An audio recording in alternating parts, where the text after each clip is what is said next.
Bueno, hoy te vengo a hablar un poquito sobre el tema de la proyección y de la negación. Este mecanismo mental que realmente es el motivo por el cual sufrimos y por el cual vemos esos conflictos, ¿no? Eso es lo que nos lleva a vivir experiencias dramáticas y a experimentar pues una pesadilla. ¿Qué es esto de la proyección y de la negación? Para comprender este mecanismo egoico, entendiendo la mente, cuando hablo del ego es la mente. La mente, todas esas creencias que te hacen pensarte como algo separado de la vida, ¿no? Y es lo que te lleva a sufrir. Tenemos que tener en cuenta primero el concepto de lo que es la culpa, el pecado y el miedo. Estos tres conceptos que tenemos que tenerlo claro para comprender el mecanismo de la proyección y de la negación. Primero, decirte que esto del pecado eh, y la culpa no tiene nada que ver con terminología religiosa. Igualmente tampoco cuando te hablo de Dios tiene nada que ver con religión. Cuando te hablo de Espíritu Santo tampoco tiene nada que ver con la religión tal y como la entendemos, ¿no? Con estos dogmas con los que hemos sido educados. Cuando hablamos de pecado, incluso la Iglesia habla de este pecado original, no es más que la creencia de vernos como algo separado de la vida, separado de Dios, entendiendo la vida como Dios, o mejor dicho, entendiendo a Dios como la vida, como el universo, como lo que se está dando aquí ahora, como la presencia. ¿Ok? Entonces, ¿qué es esto del pecado? El pecado, no, como te digo, no es más que creer que estamos separados.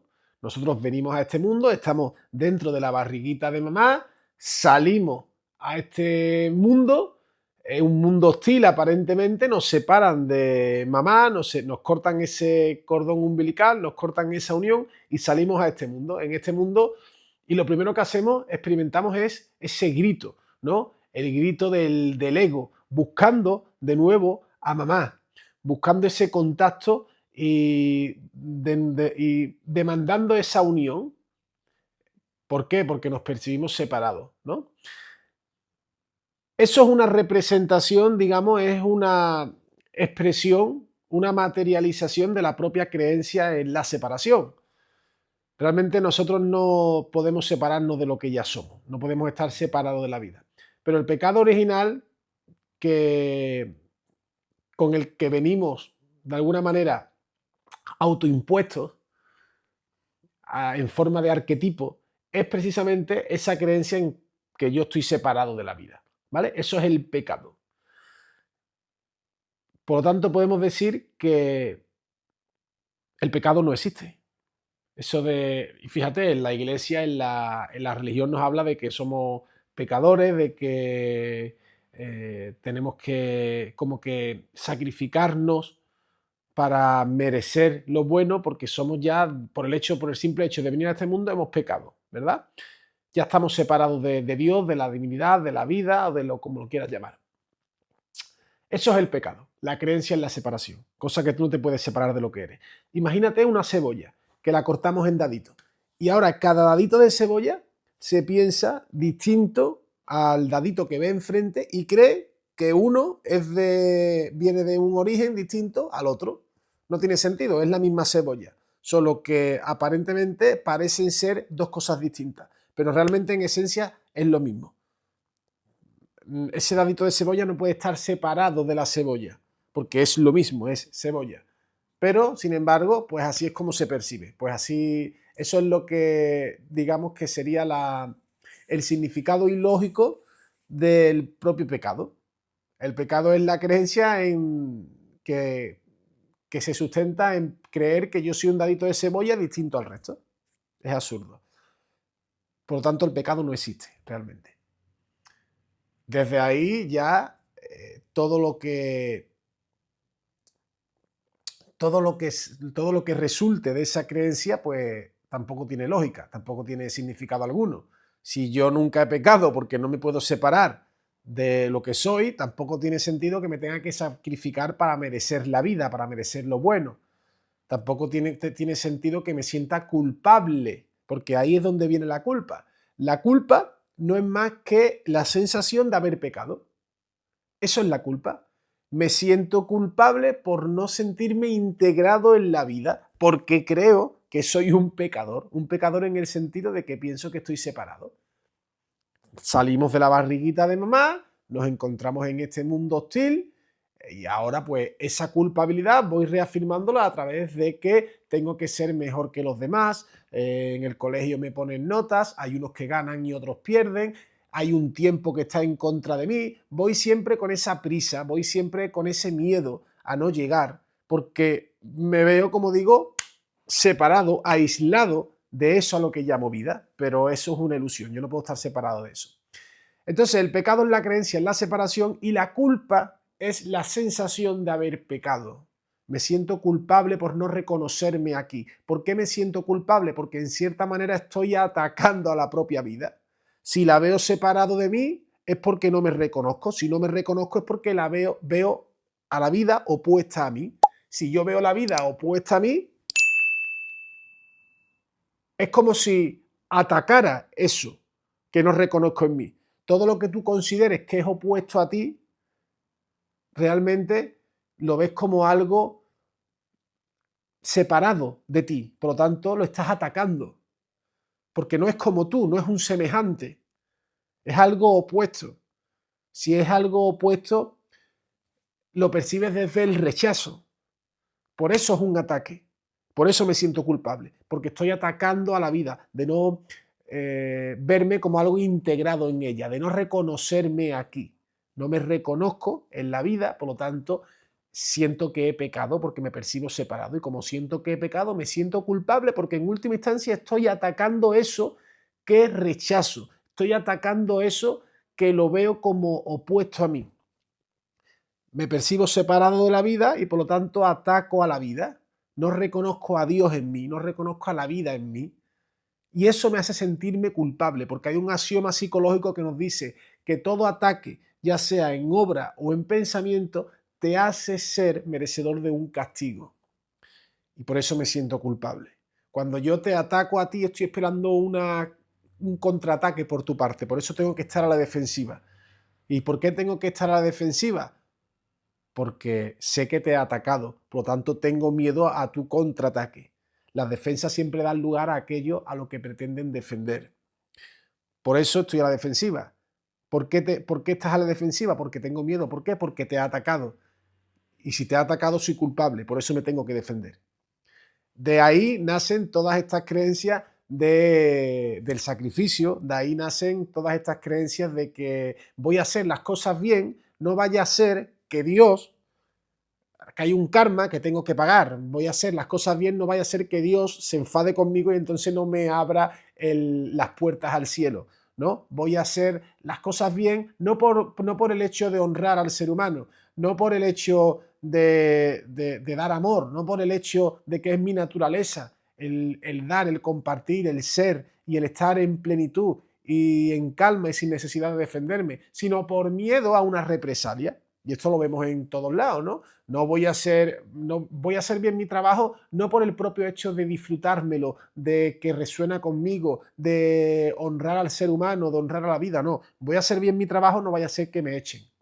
Voy a ser bueno no por el hecho de procurar a la vida, no por el hecho de contribuir. Voy a ser bueno porque si no hay un karma que está en contra de mí. Siempre operamos desde el miedo. Por esa, precisamente, estas premisas mentales nacen de la creencia en el pecado, que no existe porque no te puedes estar separado de lo que eres, y de la culpa, que es la sensación de haber pecado. Y el miedo, ¿qué es el miedo? El miedo tampoco existe, porque el miedo proviene de la creencia de haber pecado y de la sensación de culpa. Es decir, el miedo radica en que considero que mi valor, que mi felicidad depende de algo de fuera, que mi valor depende de conquistar cosas externas, que mi valor depende de llegar a una vida idílica porque la que tengo ahora es una mierda. Es decir, el factor común de todos los miedos es creer que mi felicidad depende de algo de fuera. Me percibo separado. Automáticamente, al yo juzgar lo que veo, estoy decretando que es algo opuesto a mí. Si es algo opuesto a mí, me siento pecador, ¿no? Porque he pecado. Y si he pecado, me siento culpable porque es un ataque. Y esto reafirma mi miedo. porque me tengo que defender porque tengo miedo. Y tengo miedo, ¿por qué? Porque he juzgado eso que considero que es opuesto a mí. ¿Entendemos? No tiene ningún tipo de sustento ni de solidez la creencia en la culpa, en el pecado y en el miedo.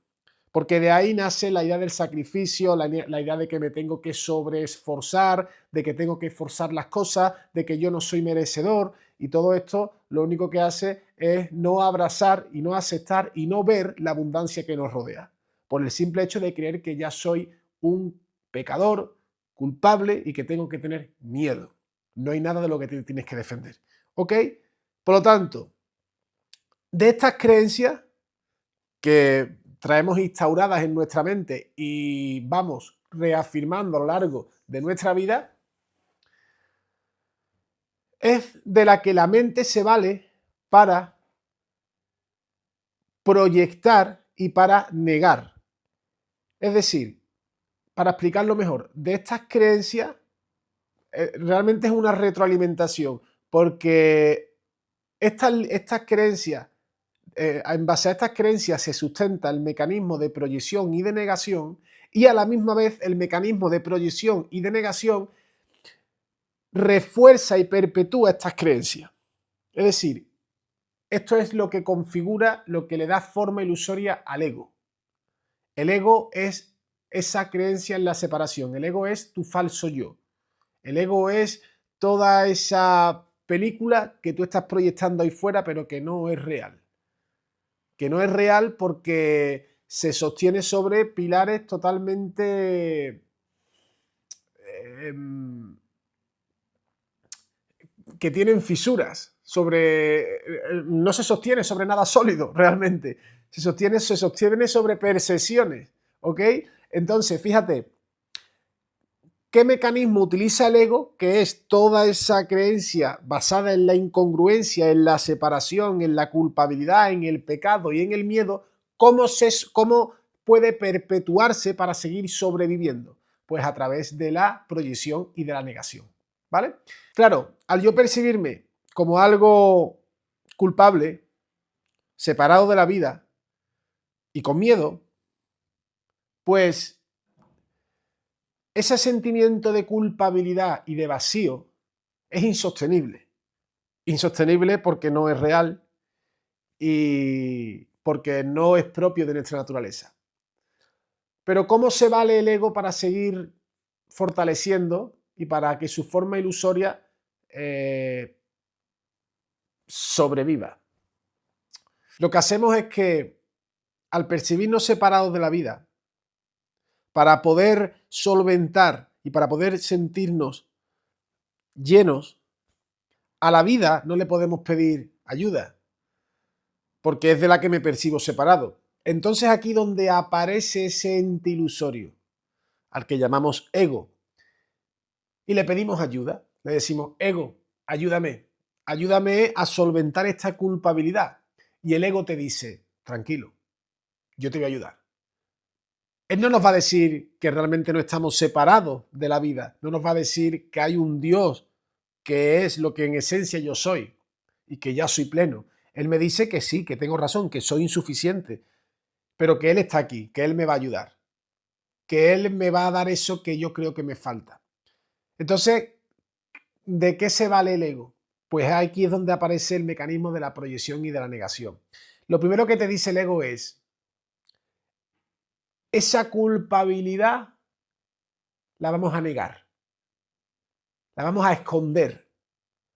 Pero claro, esto es igual a si yo cojo una escoba y barro la mierdecilla de mi casa y la meto por debajo de los muebles. Ahí se va quedando acumulada, ahí voy negándola, ahí voy negándola. Y esto lo que hacemos es que lo vamos pasando al inconsciente y vamos configurando nuestra sombra. Las sombras son todos esos aspectos que nosotros negamos, todos esos miedos, todas esas sensaciones de pequeñez que, como las hemos interpretado como algo real, pero nos da mucho miedo, pues lo que hacemos es que la ocultamos en el inconsciente. La mente las desplaza, la metemos debajo de los muebles, al negarla. Pero claro, llega un punto en el que hemos acumulado tanto que le decimos al ego, ego, esto está muy bien, yo la he negado, la he escondido, pero es que está saliendo la mierda por debajo de los muebles ya, es que la estoy viendo. Entonces el ego te dice, no te preocupes, que tengo una solución para esto. Lo que vamos a hacer, esta mierda que sobresale, la vamos a proyectar ahí fuera. Entonces es cuando nuestra culpabilidad la proyectamos en el mundo. Eso que hemos negado de nosotros, lo proyectamos ahí fuera. Y nos hacemos creer que es lo de fuera el motivo de mi culpa. Pero es un mecanismo para yo realmente no sanar esa mierda. Es un mecanismo para realmente yo no deshacer esa culpabilidad y no responsabilizarme, porque esa culpa no existe. Esa culpa proviene de un error de percepción. Pero el ego, para seguir garantizando su supervivencia, lo que nos hace es, lo que nos entrega es esa herramienta de proyección ahí fuera. Claro, fíjate esto qué curioso. El ego nos dice, esto lo vas a proyectar, vas a coger tu mierda y se la vas a tirar al vecino de enfrente, ¿vale? ¿Y cómo justificamos nosotros que esa mierda es tuya y no es mía? Que realmente es mía y por eso te la proyecto. Pues a través del odio y de la ira. El odio es la justificación de que esa mierda es tuya y no es mía. El odio es como decir, toma mi mierda, que no la quiero ver en mi casa, te la doy a ti y ahora para yo alejarme de esa mierda y hacerme creer a mí mismo que es tuya, es decir, para yo creerme ese engaño, es como toma mi mierda para ti y yo me alejo de ella, eso es tuyo. Y ese me alejo de ella lo justificamos o lo reafirmamos a través del odio. Cojo mi mierda, te la proyecto y tú tienes la culpa. Y es ese odio el que yo estoy generando hacia ti lo que justifica que la culpa la tienes tú y que no es mía. Es una inmadurez emocional, es como un niño chico, ¿no? Que dice, toma esto para ti, yo no lo quiero. La pelota en tu tejado. Pero realmente esa pelota la he cogido yo y te la he embarcado yo en tu tejado. Ese es el mecanismo de la proyección y de la negación. Y de esta manera seguimos perpetuando el autoengaño. Por lo tanto, ten claro que cada vez que tú estés generando odio en ti y creas que ese odio viene inducido por una persona, realmente está hablando de tu propia culpabilidad y de tu propia mierda. Solo que para no responsabilizarte, le proyectas esa culpabilidad a través del odio a esa persona y así tú crees que tienes las manos limpias, pero realmente tienes las manos sucias, de mierda, solo que le has colocado la pelota en su tejado. Por eso hay una frase que dice que ves la paja en el ojo ajeno en lugar de ver la viga en el tuyo. ¿Esto qué quiere decir? Quiere decir que tú mismo te estás creyendo tu engaño, pero que no es más que un mecanismo de defensa de tu ego. Es decir, ves tu culpa en la otra persona y de esta manera crees que tú ya estás libre. Pero es precisamente el odio hacia esa persona, el juicio y la condena lo que está reafirmando que te sientes totalmente culpable e insuficiente. Este es el mecanismo de proyección y de negación que el cual la mente utiliza para seguir manteniéndote en ese conflicto, para que así te sigas sintiendo como un pecador, separado, culpable y totalmente temeroso. Así que cada vez que juzgues y que condenes a alguien y que le proyectes ese odio que habla de ti, piensa bien qué es lo que estás negando de ti mismo. Porque la única manera de poder sanar todo ese error de percepción y toda esa culpabilidad interna que tienes con relación a ti mismo, y la única manera de salvarte es mirando hacia adentro y dejando de escupir y de echar balones fuera. Es la única manera que tienes de reconocer quién eres y es la única manera que tienes de recordar que no tienes que tener miedo de nada. Porque ese miedo y esa defensa constante y ese juicio hacia los demás es lo que hace reafirmar tu engaño y tu pequeñez. Es decir, la mentira y la ilusión.